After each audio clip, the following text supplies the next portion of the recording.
Director కానీ boilers director కానీ ఏమేమి ఇన్స్పెక్షన్ చేసిండ్రు, ఏమేమి లోపాలు ఉన్నాయో వాళ్ళకు నోటీస్ చేసిండ్రు, దాని మీద వాళ్ళు కంప్లై చేసిండ్రా లేదా, ఏం జరిగిందో నువ్వు డీటెయిల్ రిపోర్ట్ అంతా కూడా టోటల్గా అండర్స్టాండ్ చేసుకొని తీసుకోండి. ఒకటి.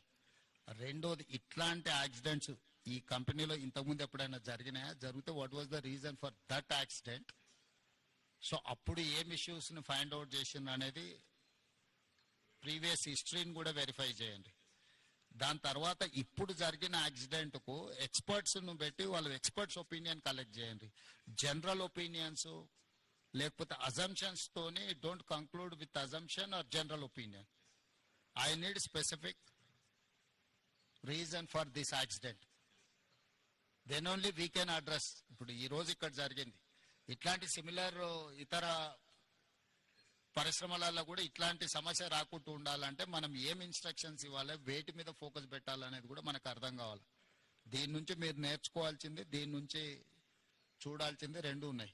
ఒకటి, డీటెయిల్ రిపోర్ట్ కావాలి నాకు. డీటెయిల్ రిపోర్ట్ మీద ఇమ్మీడియట్గా మీరు దీన్ని అడ్రస్ చేయండి. ఈ అంటే ఎక్స్పర్ట్స్ను కాన్స్టిట్యూట్ చేయండి. ఇట్ ఈస్ జనరల్ ఒపీనియన్స్ మీద పోకండి. దీని రిలేట్ ఏముందో ఆల్రెడీ ఇన్స్పెక్షన్ చేసిన వాళ్ళని వేయకండి, బయట నుంచి ఆఫీసర్లను డెప్యూట్ చేయండి. ఆల్రెడీ ఇన్స్పెక్షన్ చేసి ఆల్రెడీ దీని మీద ఉన్న వాళ్ళను మళ్ళీ ఒపీనియన్కి ఇస్తే they don't say anything. So కొత్త వాళ్ళను దీన్ని వేసి దీని మీద టోటల్గా డీటెయిల్ రిపోర్ట్ అనేది దీని మీద ఇమ్మీడియట్గా తీసుకోండి. ఈ రిపోర్ట్స్ బేసిస్ మీద ఈ పాశమైలారంలో ఉన్న ఇండస్ట్రీలో ఇట్లాంటివి ఏమేమి ఉన్నాయి, వేటి మీద ఇంకా ఇట్లాంటి గతంలో ఇట్లాంటి ఏమైనా డిఫిషియన్సీ ఉండి వాళ్ళకి నోటీసులు ఇస్తే వాళ్ళు కంప్లై చేసిండ్రా లేదా, ఇమ్మీడియట్గా మిగతా వాటిని కూడా అడ్రస్ చేయాలి. మీకు ఇన్సిడెంట్ యాక్సిడెంట్ కానంత వరకు అంత బాగానే కనిపిస్తుంది. ఒక్కసారి సీరియస్ ఇష్యూ అయితే మళ్ళీ తర్వాత ఇదవుద్ది. దాని తర్వాత మళ్ళీ జరిగిన తర్వాత నువ్వేం చేయడానికి లేదు. కాబట్టి ఇమ్మీడియట్గా మా అధికారులను అందరిని ఇచ్చి నువ్వు పర్సనల్గా సూపర్వైజ్ చేసి దీని మీద రిపోర్ట్స్ అన్నిటిని కూడా మీరు పర్సనల్ కూర్చొని చేయండి. This point number 1. రంగనాథ్, మీరు ఎవరి డిజాస్టర్ మేనేజ్మెంట్ ఎవరు లీడ్ చేస్తున్నారు?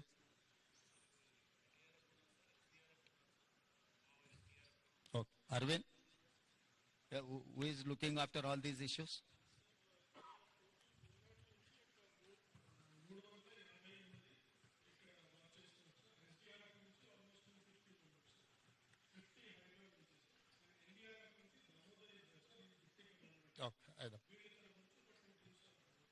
కరెక్ట్. ఈ అన్ని టీంలను ఎవరు coordinate? Someone has to coordinate, someone has to give instructions to each individual department కదా.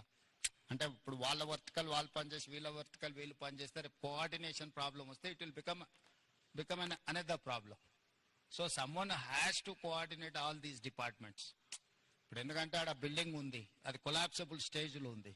ఒకరు ఒకవైపు నుంచి వస్తుంటే ఇంకోరు అటో ఇటో పోతే అది మొత్తాన్ని కొలాప్స్ అయింది అనుకో, ఇంకేదన్నా జరిగింది అనుకోద్దాం. ఫస్ట్ లొకేషన్ ఫ్రీజ్ చేసి సీజ్ చేసి ఆ లొకేషన్లో ఎట్లా యాక్టివిటీ చేయాలనే దాన్ని కూడా మీకు ఒక యాక్షన్ ప్లాన్ ఉండాలి.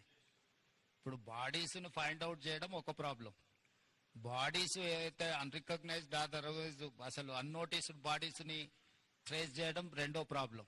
మూడవది, ఇప్పుడు ఆ కొలాప్సబుల్ కండిషన్స్లో ఉన్న స్ట్రక్చర్స్ని ఫర్దర్ యాక్సిడెంట్ జరగకుండా దాన్ని ఎట్లా రిమూవ్ చేయాలనేది మూడో ఇష్యూ.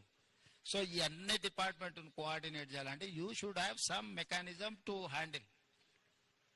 ఇప్పుడు టుడే టుమారో అటెన్షన్ అంతూ ఉంటుంది, 2 రోజుల తర్వాత ఈ అటెన్షన్ లేకపోతే మళ్ళీ ఇంకేదో యాక్సిడెంట్ జరిగింది అనుకో, ఎక్స్టెన్షన్ ఆఫ్ దిస్ యాక్సిడెంట్, అది ప్రాబ్లం అవుద్ది. కాబట్టి నువ్వు ఇమ్మీడియట్గా దానికోసం మీరు స్పెసిఫిక్ రోల్ క్లారిటీ ఇచ్చుకుంటూ మీరు ఆఫీసర్స్ని డెప్యూట్ చేయండి. సెకండ్ థింగ్, ఆ కంపెనీ రిలేట్ వాళ్ళని కూడా ఎవరు అకౌంటబుల్ పర్సన్ ఉందో వాళ్ళందరినీ కూడా లైన్అప్ చేయండి. ఈ రోజు జైకబ్ ఉంటాడు, జైకబ్ will go tomorrow for Kerala or any some other place. They have some factory in Gujarat. If tomorrow is going to fly to Gujarat, who has to take care of this? Someone has to take care. Someone has to take a decision on the spot. Now the issue is that compensation.